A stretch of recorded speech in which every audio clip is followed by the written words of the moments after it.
Hello students, next మనం discuss చేసుకోబోయే topic పేరు మానవ విసర్జక వ్యవస్థ.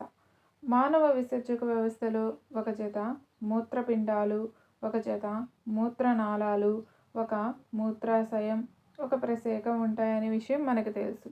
ఓకే, మూత్రపిండాలు ఏంటి, దాని యొక్క అంతర్నిర్మాణం గురించి ఇవాళ మనం డిస్కస్ చేసుకోబోతున్నాం.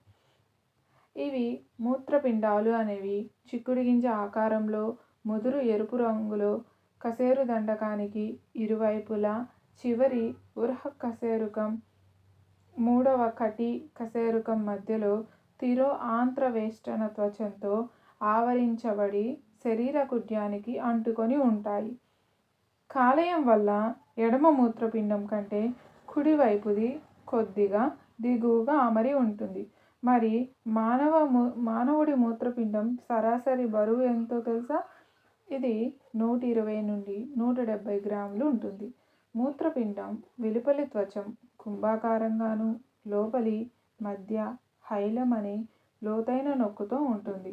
హైలం ద్వారానే వృక్కధమని నాడులు మూత్రపిండంలోకి, వృక్కశిర, వృక్కనాళం బయటికి వస్తాయి. మూత్రాన్ని ఆవరించి దృఢమైన తంతుయుత గుళిక ఉంటుంది. లోపలి మృదుతలాన్ని రక్షిస్తుందన్నమాట. దీని యొక్క అంతర్నిర్మాణం ఆ పిక్చర్ని ఒకసారి గమనించండి. ఇందులోని పార్ట్స్ని ఒకసారి అబ్జర్వ్ చేయండి. మానవుడి మూత్రపిండం నిలువు కోతలో 2 నిర్దిష్ట భాగాలు కనిపిస్తాయి. అవి వెలుపలి వల్కలం, లోపలి దవ్వ.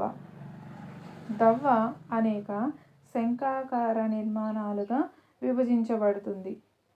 వీటిని వృక్క శృంఖాలు అంటారు. వీటిని వేరు చేస్తూ వల్కల ప్రోత్తాలు ఉంటాయి. వీటిని బెట్టిని స్తరాలు అంటారు.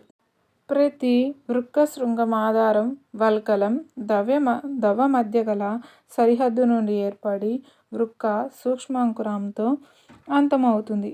గరాటు ఆకార ద్రోణి ఏర్పరిచిన కప్పులాంటి కెలిసెల్ లోకి వృక్క శృంఖలాలు చొచ్చుకొని ఉంటాయి. ద్రోణి మూత్రపిండం వెలుపలికి మూత్రనాళంగా ఏర్పడుతుంది.